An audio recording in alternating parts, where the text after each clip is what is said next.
Today on Real Estate on the Rocks, we're going to talk about alternative career options for the real estate agent.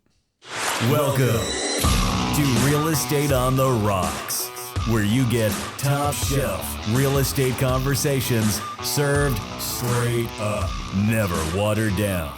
Here's your host, Dave Snowberger. All right. We're back in the studio today. My name's Dave Snowberger. I'm joined as always with Marshall Tucker. Hello. And the new guy, James Mendez. What's going on? Not much, James. Not much, Marshall. How we doing over here, guys? We've been talking a lot about the fail-out rate. You know, we kind of speak to a similar message all the time, but we're always really worried about getting in front of people because we recruit, and one thing that we don't like, and the team is that we've brought people in, and then after 3 to 6 months, they start feeling the pinch of not being able to, air quotes, make it, right? And so they haven't deemed to do the things necessary. I mean, we hold people accountable. We like to think we hold them accountable at a high level, and push them. And sometimes it's just not for them. They didn't realize what it takes when they got into this career of real estate. Right. And so I started to look for, as we scale our team and grow our team, it's how can we use some of these people in different positions that don't have to rely on a 100% commission-based salary. Right. And so it's pretty demoralizing to go out and work for 3 months and have no sales, or work something. Marshall, you went through this recently and you've been through it enough times, and so have I. And James, you've felt it once or twice already. However, you work with somebody, you show them 20 homes over a 6-month period, and finally get them to pull the trigger. They don't win the multiple offer situation. All of a sudden, it's like, I'm going to not buy right now. I'm going to go ahead and lease for another year and get my credit score a little bit higher so I can buy more of a house. Now, can you show me 20 lease homes? Yeah. James? No. Step up. So, back to the agent, though, is that we're worried about some of these people, because people get into this business because it deems to be on the outside. There's a low bar for entry into the business. So therefore they think it's an easy business. And as soon as they get into it and realize that it is 100% commission, and then it's going to take a lot of investment in time, in money, and in just, can you think of another? I mean, time and money are the two most important things in your lives, right? Time you can never get back. And then once you spend the money and it's not coming in, can't really get that back either. So we started thinking about all the other careers out there that if you do enjoy real estate, if you like real estate, and you want that in your life, however, you can't depend on the 100% commission model you can do. So we're going to talk about alternative career options for real estate agents. So let's go ahead and kick this one off. Let's go backwards here, because we Googled this topic, and we played around with about 5 or 6 articles that are out there, and anything that was, some stretch back to 2017 and some are currently written, within the past month or two. I didn't get a couple of them, so we just whacked them right off the board. And so tax assessor. That was the second career that it listed in one of these articles, and I didn't quite get that. And then we read a little bit about it. Marshall, go ahead.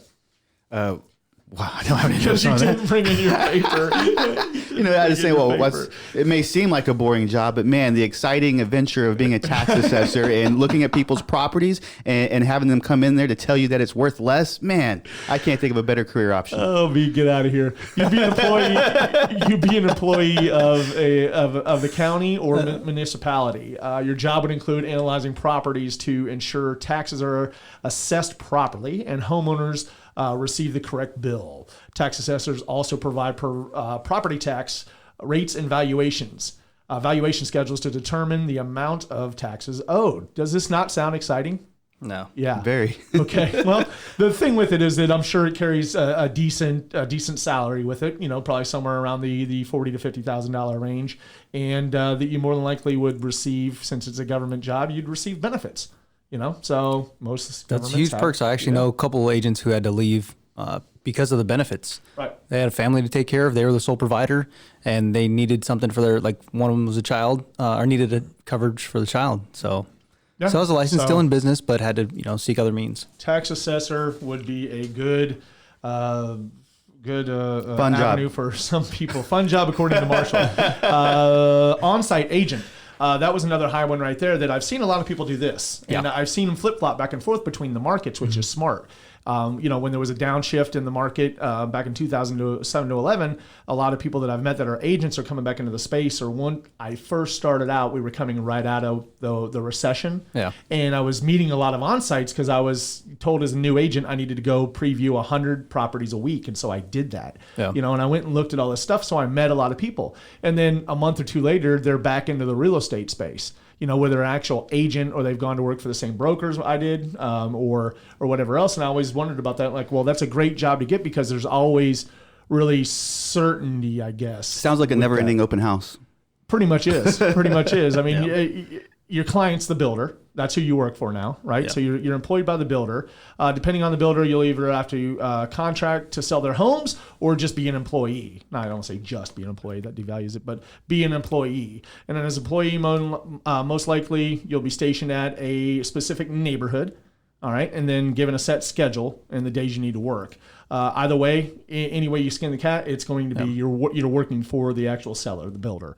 A lot of agents work inside the the model home, obviously, or the on-site sales office, which is typically in our parts is either a trailer of a new neighborhood coming, or it is the model home. Mm-hmm. So.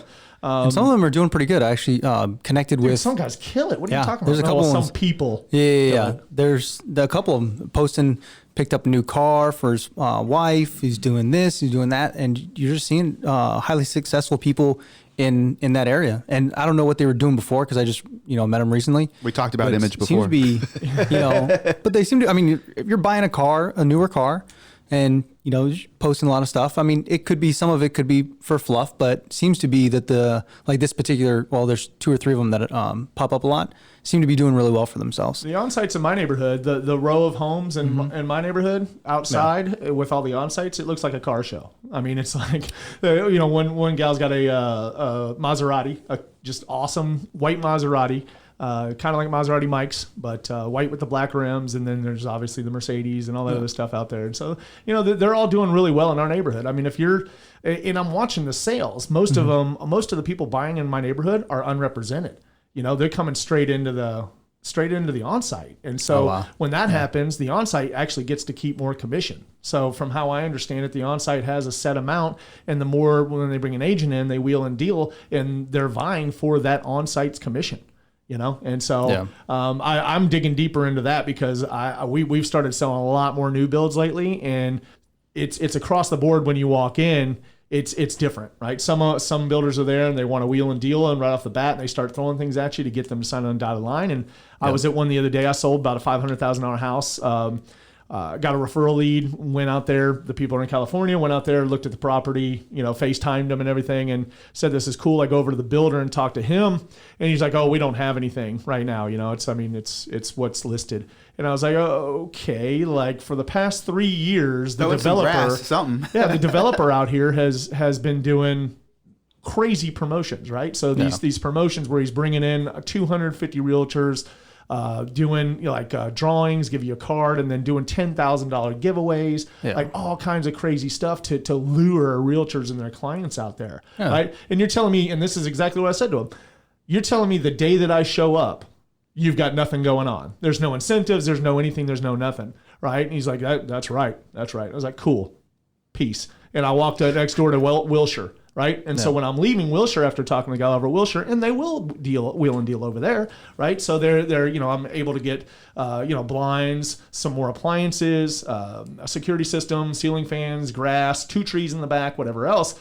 Right. And so I start leaving, and the guy comes out of the other builder, won't mention him, comes out, was like, hey, man, I just got off the phone with my boss, and good news. Yeah, good news. Right. And so we always someone just backed out of a contract and it's up. Right. So I'm dovetailing here on really the explanation of my experience with onsite, but I want to understand them better. Yeah. Right. And so I'm going to. My experience was different last week. I went in there and got a contract signed, and it was a 5%er. Everything was included, and I was like, wow, I just stepped in the gold. But awesome. Here in our area, especially towards the end of the year, and agents, keep this in mind. This is a pro tip for agents. Keep this in mind that if you have anything like a publication, we have something here called the PRED. I'm not sure what it stands for. However, it really every week comes out on Saturday and has all the up-to-date information on the new builds in our area. And then it also states commissions and other incentives for the buyers and bonuses and everything else. And so a lot of times, they're in the neighborhood you're looking. So would you rather, show a house, show a neighborhood that's really paying a standard 3% commission? Of course you would. Why not? But if you have one in the same vicinity that meets all your all your buyers' needs and pays a 5% commission, why would you not want to just present that? Now, be very upfront with your clients that hey, this particular model. Remember when I just sold the one at 6%? I sold a $500,000 house at 6%. That's $1 million home virtually. Commission. And I told my guys right when we were in there, I was like, one of the reasons why I showed you this was, one, it checks all your boxes. Two, which is the important part. Yeah. Obviously. And two, and the other, that guy's in sales and he knows, and he knows what's up. And I was like, there's a 6% commission on that. So there's a $30,000 commission here. And he's like, dude, we love the house and we want you to have that commission. Let's roll. Yeah. Can you write the offer? And I was like, even better. Beautiful words. It's even better. It's a builder home. I don't have to write the contract. So I just He's like, bro, you're getting paid today. I just have to walk you over to the office over here and introduce you to the on-site and be quiet, and they'll write the offer and whatever else. And then on top of that, I was able to get other things, right? So they wanted some cabinets put in the bathroom. They wanted the color changed in the laundry room. It was a real gray, kind of depressing. And it wasn't like the cool grays going on. It was like a depressing gray. It's hard to put it. It's not like cool gray like our office. Too dark. Yeah, it was a little depressing. So they wanted that removed, and then they wanted some other things. And I was able to negotiate that and still with the commission. And in the end, I got them a great closing gift, and so, which I typically don't buy closing gifts for anyone, however, I thought this one was due. And since then, he's actually sent me 3 referrals. So awesome. Actually, he sent me one yesterday. So that one worked out. All right. Well, enough about that. Let's get on to, so that was on Builder Onsite. That's a great career path for the next one. Marshall? I guess see what else we got here. Community association manager, so you can go work for those HOA people and do all that good stuff. So when someone's trying to sell a home, you're right there helping them out. If they have the trash can out too far in the street, you're there kicking it back. And you're really loved and revered Very by the respected client. job. Very respected job. So if you were like in Sun City, you got to go around in a golf cart and wrap people out for having a garage open for more than an hour. Nice. Yeah, that'd be a great alternative to selling real estate. What else we got? Maybe that's why they never answer the phone when you're trying to get a hold of them. Dude, Out there trying to get you. They're dodgy. Yeah. HOAs are just absolutely crazy to deal with, especially here in Texas. I mean, they've got a lot of power here in Texas, and they can take away your homes. I mean, who else can take away your home if you leave your trash can out too long? They send you a notice, you refuse to pay it, or you don't get it. And all of a sudden, you go to sell your house, and the HOA's got a lien on your house because you had a trash can outside. So everything's predicated on settling all those liens out, whatever else, and all of a sudden your little trash can $50 fine, you didn't pay it in a year, and it's worth it's $4,500. It's like a toll bill. Exactly, it just keeps growing. It's like herpes. It's a gift that just keeps on giving. Good analogy. What you got, James? Paralegal. If you are a paralegal, you went to school for it.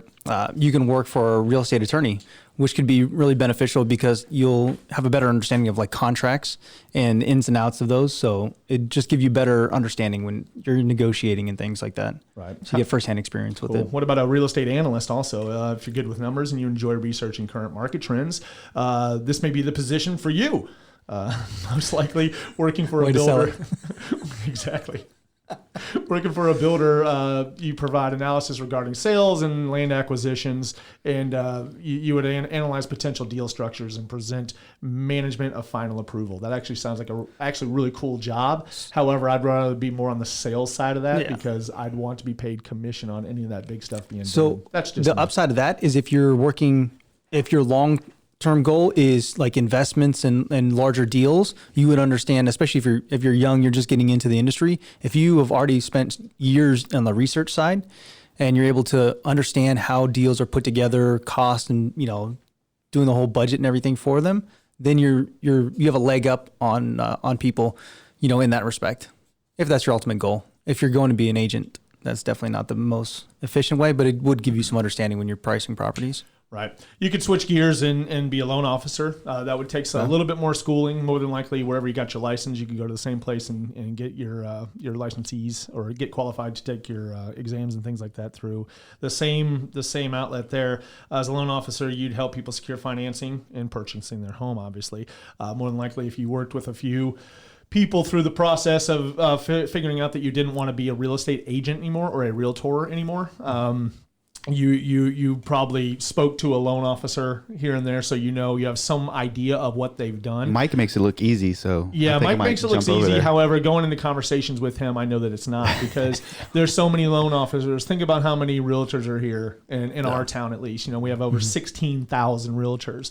And I think we have 17,000 loan officers. So there seems to be an abundance out there. You know, so I would definitely research that one and find out what goes with it. And how to procure clients is going to be one of your biggest things. Are you going to go work with a big company like, Guaranteed Rate, where they do a lot of back end marketing for you, and they really, it's a brand, so that then they turn the leads over to the actual independent people that work for those companies, and they go out and qualify them? Or are you going to be, with a smaller, you can work with one of the banks, obviously, like we've got some friends over at UFCU that do the mortgages, and they do great over there. They were just named the #1 bank in Austin area. So, and I see these guys just killing it, as loan officers for. I just met a guy a couple months ago. Yeah. And he's doing a great job with them. Yeah, and some people like that end of it also. I know that like making phone calls and reaching out to buyers and sellers every day can be kind of daunting. You'd have to really be doing the same thing as a loan officer, as making those relationships. But I think it might be easy to be like basically B2B. Yeah. Business to business is hey, I'm calling you because you need. I was actually asking somebody that. I was like, because the conversations are very different from like acquiring clients to represent them in a transaction, right, versus working with realtors who obviously are like the middleman between the contracts and the deals. Yeah. So I was like, is that an easier conversation to have, just to network with them and have conversations and be like, hey, we can work well together. We'll make sure transactions are done well.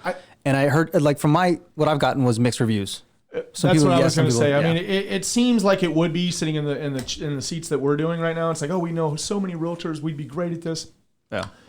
But then you see that a lot of people already do business with people they know, like, and trust. We know, like, and trust Mike Harrell. Yeah.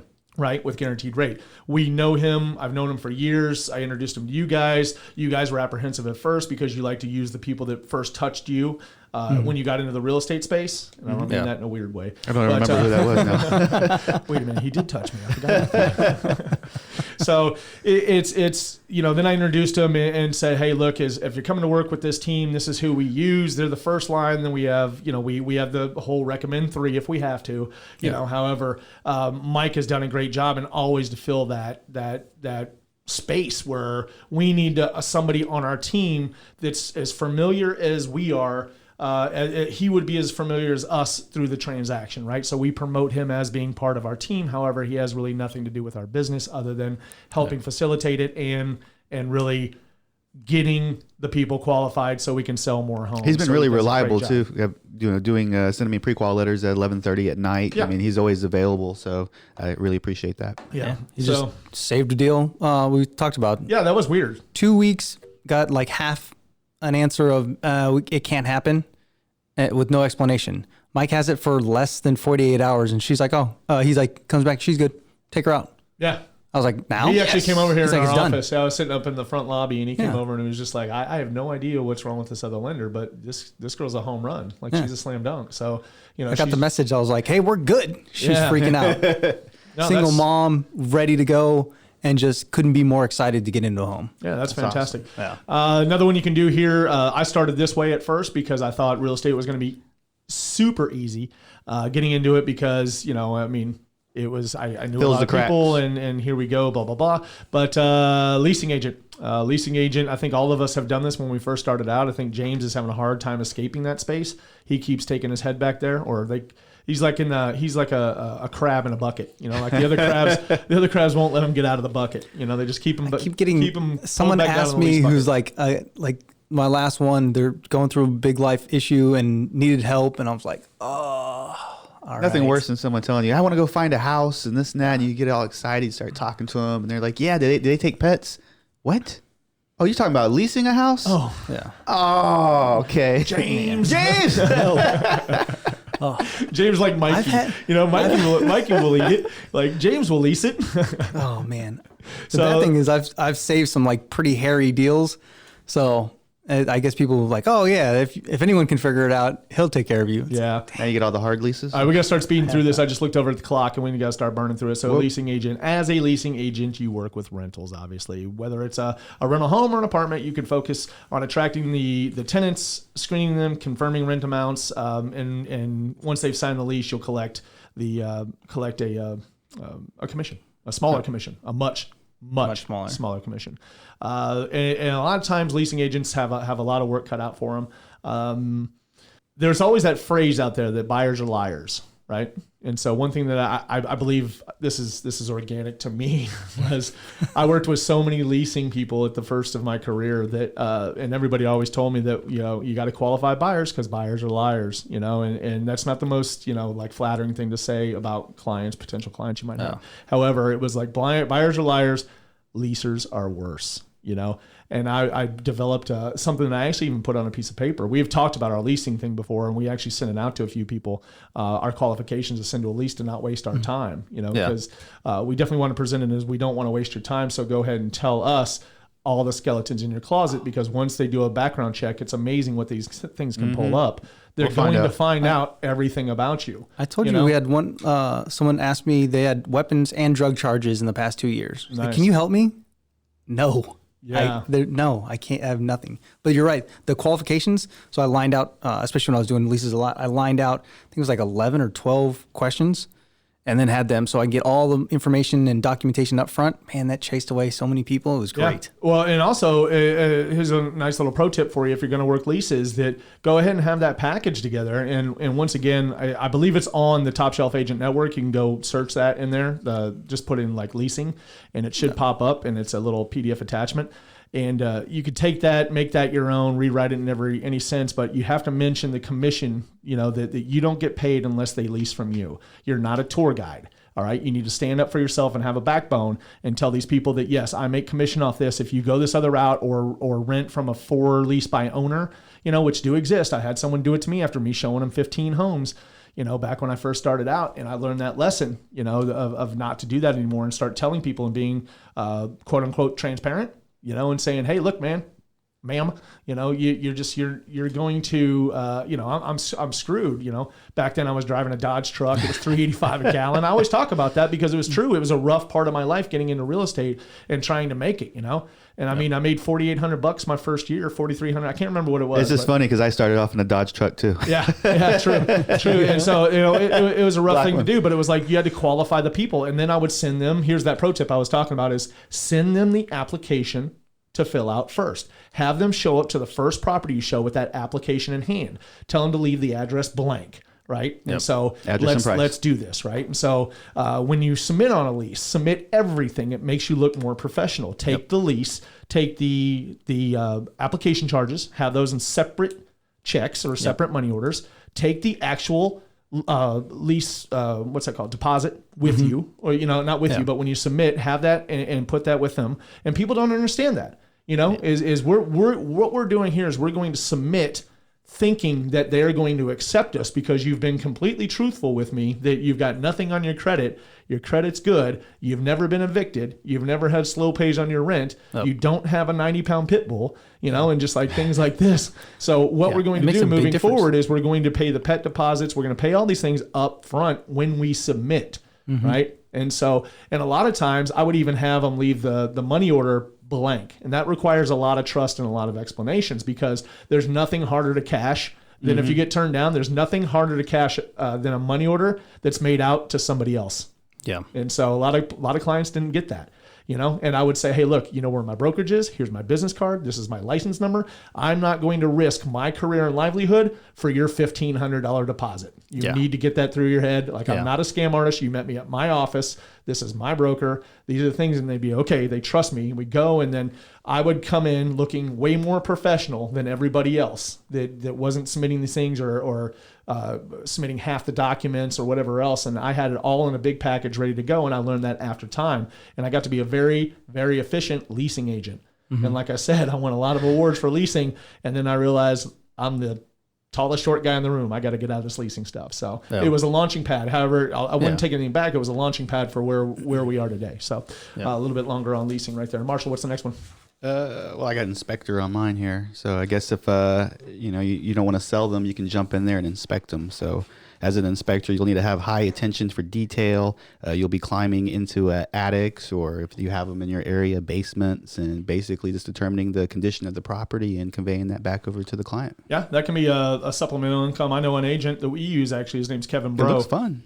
Kevin Bro started supplementing his income with that, and now he's moved into pretty much just inspections. He's doing enough a week where he is making great money, and then he gets to really take weekends off. I say when he's around and travel, on vacation. right? So yeah, he travels so damn much these days, which is good for him, right? So he can do that from that. I would recommend that if anybody's listening out there that's of women, a woman inspector I think could kill it. I don't know of one female inspector. Never seen one. I don't know of one. And if you had an inspection company that would just had women, you would cater to that. Just maybe the different perspective, the fact that there's nobody out there like it. There's a lot of single moms or single ladies buying homes these days that would rather listen to their perspective and not have everything. What's the quote these days? Mansplained. Mansplained to them. I hate that freaking word. It actually makes me cringe. However, I think that would be a great space for women to get into, and it's a career that's really untapped. I mean, you're seeing more and more women these days get into like refrigeration, HVAC, welding, things like that. I think it's a great thing that I mean, if I could find a woman and start business with her and do, split the business 50-50 with her, and I would be in charge of getting the clients and promoting her. I mean, we would absolutely kill it. Absolutely kill it with the marketing that I can do and what she brought to the table. So that would be pretty cool. Yeah, that's awesome. It's just a thought. Yeah. Transaction coordinator is another one. If you like. Oh, you took mine. Rock, paper, scissors. Fight. Grenade. Go ahead. Transaction coordinator is really good, especially if you want to learn the process, the documentation. You need to be very organized and be able to manage a schedule, because through the contract, there's certain key times that things need to be done, and you need to also be able to follow up with people for the lenders, the title company, just the HOAs. There's a lot of people that are involved, and so you have to be able to, keep everybody in line and moving along to get to the finish line. So that's definitely a good entry point for agents. And a lot of agents, especially as they progress, need somebody to manage that portion of the business. I did transaction coordinating for a while, and just helped me learn the contracts in and out. So it helps with negotiation, it helps with all facets of it. So highly recommend it. Yeah, I mean, when we took on a transaction coordinator full time, basically, that's a lot of busy work. I'm glad you did that, but I mean, Marshall. I mean, one of the things was that I told Marshall, I was like, okay, we've graduated and you're 100% sales now. Let's get into this, and it's like I would go back and ask him a month or two later, like, hey, how are things going? Is it better having all that stuff removed off your desk, all the transaction stuff? And he's like, well, it's not, because I'm still training this current transaction coordinator, and I didn't know that. So it was kind of like, you shouldn't be. So I got involved a little bit there just to remove him completely from that stuff. But I think it was Marshall not letting go of being a little bit controlling and wanting to still do the transaction coordinating stuff or help out, Yeah. And so I think that's a good one for everybody to go into. If I had, if our business was a bigger and I had a 20, say 30 person, business, I would certainly look at bringing people through the ropes. You know what I mean? And so that 90-day, 110-day training program that we do is that I would make 2 weeks of that really solid transaction coordinating, right? And you'd have to have somebody overlooking everything, but just to understand it more, because they don't have a lot of respect for it. I don't necessarily think you have the same respect for transaction coordinating as Marshall does. All you know is that someone does your paperwork. You walked into a business that all your stuff's handled, and your whole job is just to make relationships and get deals under contract, right? And then everything else has been removed. So you didn't have the same experience as him. No, both of us. Same stand up. I mean, I was my own transaction coordinator for 2 years. Making sure you got those documents. Yeah. So my perspective is different, obviously, from the military and corporate IT experience. So yeah, my documentation and management stuff is vastly different. But it's still it's a ton of work and responsibility. That's for sure. Yeah. But question: would you rather catch somebody before they get the license to work in like if they were going to be an agent and be successful, do you think it'd be better for them to jump in a TC role before they get their license? I think it'd be a great thing to do while you're getting your license. Yeah. And hit the ground running. I mean, anything you can do to get in front of somebody or get involved with a real estate company while you're getting your license. And so you can obviously see the expectations of when you get your license or you get licensed and you join one of your local boards and then have MLS, like what you're up against every day. I still don't think that, it's being put forth to agents intelligently of what this career entails. I mean, it's just, it's the everyday waking up with the uncertainty that you're unemployed every morning. You need to go out and find and beat the pavement and shake the trees and find someone that's going to do business with you, and most people get into this job and, it seems to be the numbers are there. 80+% of people get into this job thinking that it's easy. It's an easy button. They're just going to get in and sell and make a bunch of money and, post pictures on Instagram and look like a baller, and all this stuff. And then they find out very quickly that, all your money going out and nothing coming in. Image doesn't pay the bills. Yeah, it just doesn't happen for you. So I wish people could involve themselves with real estate. I mean, we're even coming up with a program to where we help people get their licenses. We can pay for them to get their licenses, and they come with us and they really sign on with us. And then on their first, 2-3 deals that we help them do, that we get reimbursed as the company out of that.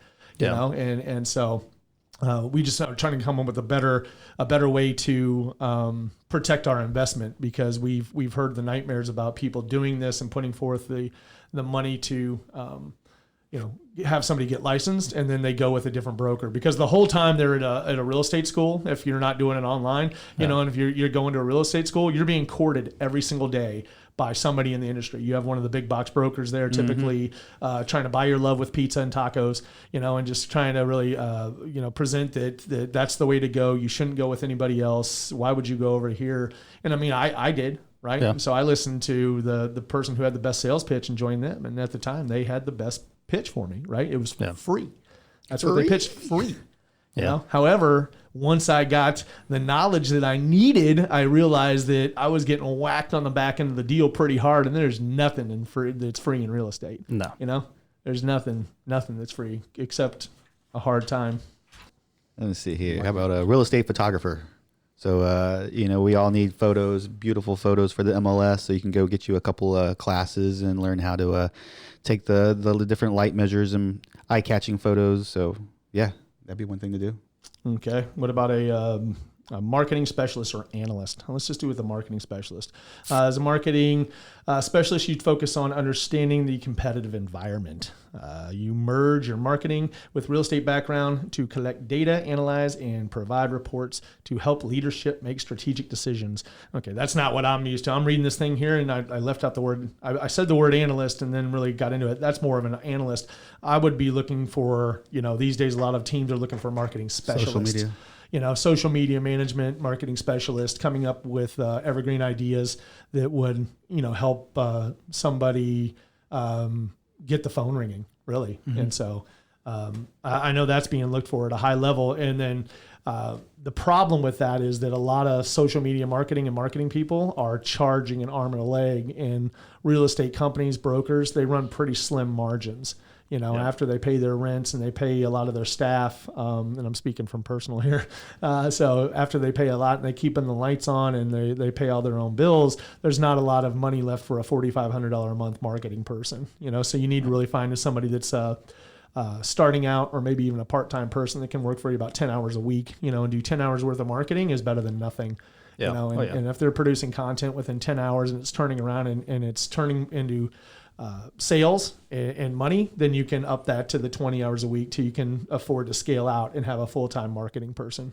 However, it seems to be even the marketing people these days are all, they would rather not work, for less wages and say they make, they're worth X amount of dollars an hour. Like I send over a logo thing, right? So I can go to Fiverr, Fiverr, right? I'll go to Fiverr and do a logo, right? And so, but then one time I was like, I'm sick of Fiverr. I'm going to put this out on Facebook. And I got about 30 people that contacted me, and very aggressive. very aggressively is like, I'll design your logo. And I was like, okay, get to it. Didn't discuss pricing or anything like that. And then they would send me their logo, and I was like, oh, that's pretty cool. And just like, that's pretty cool. I like this one. Cool. Just Venmo me $450. It's like, what?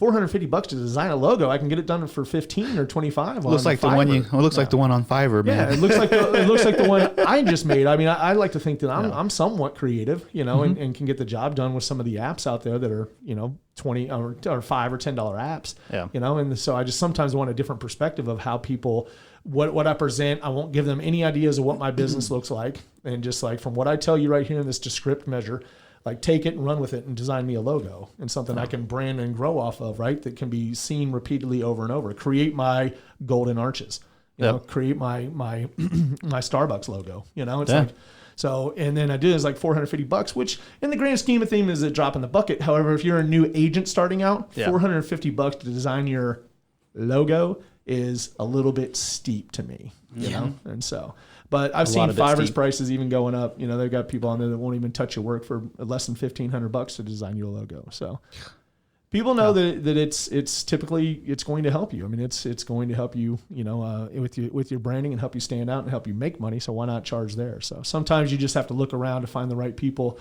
to partner with to do things a little bit more cost effective. Yeah. Next.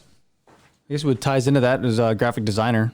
So if you're a very artistic person or a moderately artistic person, you can jump in and do those, graphic design, website design. You can do SEO, Facebook marketing. You can do these kind of, do these marketing skilled tasks inside the real estate industry and learn from your experience in being around agents that kind of help inform you of what is to come. And you can also use those skills later on if you decide to continue to pursue being an agent. You have that experience and you've been around them. You have that network. So that can be definitely beneficial. Yeah. And so right there under that was the social media manager. We touched on that a little bit. Yeah. But the social media manager would really run off your accounts. There's a lot of people out there that aren't as I'm going to say tech savvy, but it's, what are you doing over there? Stretching. Everything that you do picks up on the mic. My bad. Beating on your stomach like you freaking dope. So social media manager, more and more people are going online to socialize these days. There's a lot of people that don't like it, don't get it. However, they're understanding the importance of having social media. At least have a Facebook. If you're not going to have a Facebook and Instagram, I know there's a lot of people that have every single account under the sun. I know that there's companies like Hootsuite that will really post to everything that you're doing. And there's another one out there that I just heard of yesterday, but that's going to be on our apps episode that will take it and you can do it like all on Monday and schedule it out, and they'll hit it they'll hit it 7 days a week, and then you just get back in next week to give them content to post on your behalf. There's that going on. I don't think that's as effective as managing your own account. So most people think, not most, but a lot of people think that you have to have you have to have all the social media outlets right now. You need Twitter, you need Facebook, you need Instagram, you need whatever what else is out there. Snapchat, just whatever. You need all that, and you don't. Or YouTube. You like all those, and you need all those. And if you don't all have all those, you're dead in the water. I call BS. I just think you need to pick one or two of those and then double down on them. Right? So our space is Facebook. We love Facebook. I always talk about how we kill it in our business is I typically tell people Facebook, you do ads. I'm like, no, we don't do a lot of ads. We run some ads here and there, but however, we just stand out. It's like we make sure people know that we're realtors without talking about real estate. Hence Wilco Eat. Then we have Wilco Savvy, and then we have this show. We have the Real Estate on the Rocks podcast. We got the Top Shelf Agents page. We have all these things to kind of stand out in the spaces because we're both consumer facing and we're really industry facing. Yep. Because we've got a coaching program, we've got the podcast, we care a lot about the agents, and then of course we have to lead with revenue and profit. So therefore, we're very consumer facing. So on the consumer facing side, it's a completely different content than what we do over here. Right? Yeah. And what we do on the backside of this thing. So always just remaining omnipresent in everybody's eyes and saying, hey, look at me, look at me, look at me. I'm in real estate, but doing it tactfully. Right. And so that's what I when you're a social media manager, I think you might be able to convey that partially, some of that, However, I think social media is better handled organically. Get other things off your plate than social media.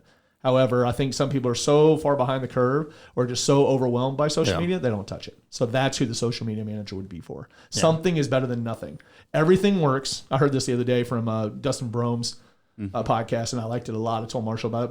But everything works and nothing doesn't. Right? Yeah. So if you're doing everything, it's going to work. If you're doing nothing, it's I love that question. What works best? It's the same thing with what's the best CRM? Right. The one you use, the one you're pouring into and communicating with your customer base and your community. I can't believe how many we're on all these Facebook groups. I can't believe how many times a day that question's asked.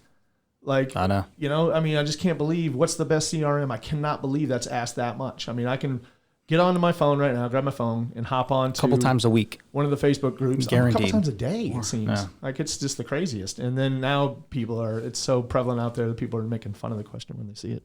Yeah. Okay. Showing assistant. So you can have when you're overworked and Isn't you're that too your busy. No. It says on this list that it's a buyer's agent, but I mean, if you're a slow buyer's agent and you need a little extra work or something, you could start assisting another agent who's too busy to run and open doors themselves. We've used that a couple times.